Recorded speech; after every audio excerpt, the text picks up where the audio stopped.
সামনে আলোর উৎসব দীপাবলি। দীপাবলি উপলক্ষে চলছে ব্যাপক প্রস্তুতি। ত্রিপুরার ঊনকোটি জেলার ফটিকরায়ের পূর্ব রাতাছড়া গ্রামে মৃৎশিল্পীদের মধ্যে ব্যস্ততা। মাটির প্রদীপ তৈরিতে দিনরাত কাজ করে চলেছেন মৃৎশিল্পীরা। সমাজ পাল্টানোর সঙ্গে সঙ্গে মানুষের রুচিও পাল্টাচ্ছে। বৈদ্যুতিক আলোর রমরমার যুগে দীপাবলির রাতে অনেক কমে গেছে মাটির প্রদীপের কদর। তবু একাংশ মৃৎশিল্পী আজও ধরে রেখেছেন বংশগত পেশা। ফটিকরাই অঞ্চলের পূর্ব রাতাছড়া গ্রামের প্রবীণ মৃৎশিল্পী পবিত্র রুদ্রপাল ব্যস্ত মাটির প্রদীপ তৈরিতে।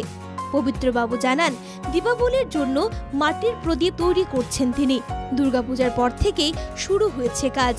শুধু প্রদীপই নয়, ঘট, ধুনুচি ইত্যাদি পুজোর সরঞ্জামও তৈরি করেন তিনি। তবে দীপাবলি উপলক্ষে মূলত প্রদীপ তৈরি করছেন। এটা তো কালী পূজা, দেওয়ালি উপলক্ষে, ওই দুর্গাপূজা পরের থেকে শুরু হয়েছে। ঘট, ছাই, প্রদীপ, পূজার যাবতীয় জিনিস মাটির দক্তি আছে, বড় ইয়ে আছে, এটার নাম থালি, এগুলো বেশি প্রদীপ এখন। পবিত্রবাবু জানান, আধুনিকতার ছোঁয়ায় চাহিদা কমেছে মাটির প্রদীপের। রং বেরঙের বাহারি আলো, মোমবাতি দখল করে নিয়েছে প্রদীপের বাজার। তিনি জানান, গত 40 বছরের বেশি সময় ধরে এই পেশায় জড়িত তিনি।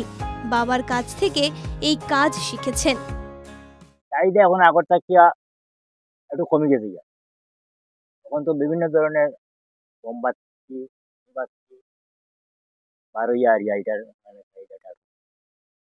একটু বাজারলাম।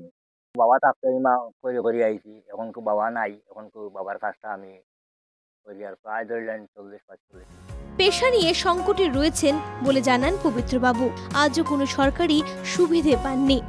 পেশাগত এই সংকটে সরকার পাশে দাঁড়ালে অনেক সুরাহা হতে পারে বলে মনে করেন তিনি। না, এখন মনে তো পাইছি না। যদি আমরা ঘর বানাই যা বা ওই মোটর দিয়া দিন দেয়, হারি কারেন্টর মোটর দিয়া দেয়, তাহলে মোটামুটি একটু আরো কিছু আগাইতাম পারবো।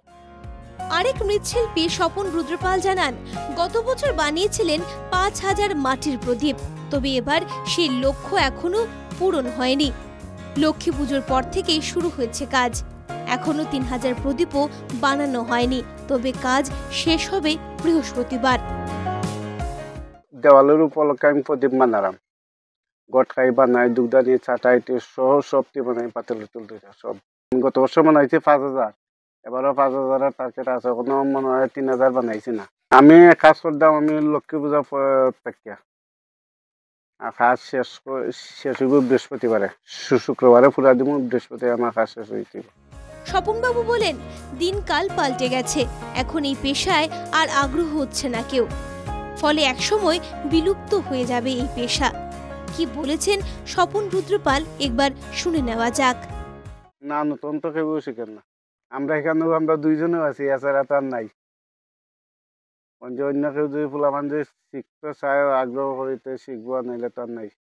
তার তো নাই করার নাই। এখন দেখেন আমার ছেলে আছে একটা, যদি করে তো করবো, নাইলে তো নাই। আস্তে আস্তে বন্ধ হয়ে যাবে। এক সময় দীপাবলিকে উজ্জ্বল করে তুলত মাটির প্রদীপের স্নিগ্ধ শিখা, কিন্তু সেই দিন আজ অতীত। আধুনিকতা, বৈদ্যুতিক বাতির চোখ ধাঁধানো আলোয় কার্যত হারিয়ে যেতে বসেছে ঐতিহ্যবাহী মাটির প্রদীপ। তবে দীপাবলিতে ত্রিপুরার গ্রামাঞ্চলে আজও টিকে আছে সাবেক মাটির প্রদীপ। তবে মৃৎশিল্পীদের জীবনের অন্ধকারে আলো পৌঁছতে পারেনি মাটির প্রদীপ। ফলে গুরুতর সংকটে এক প্রাচীন পেশা। কুমারঘাট থেকে জনি ভট্টাচার্যের রিপোর্ট, এনকেটিভি বাংলা।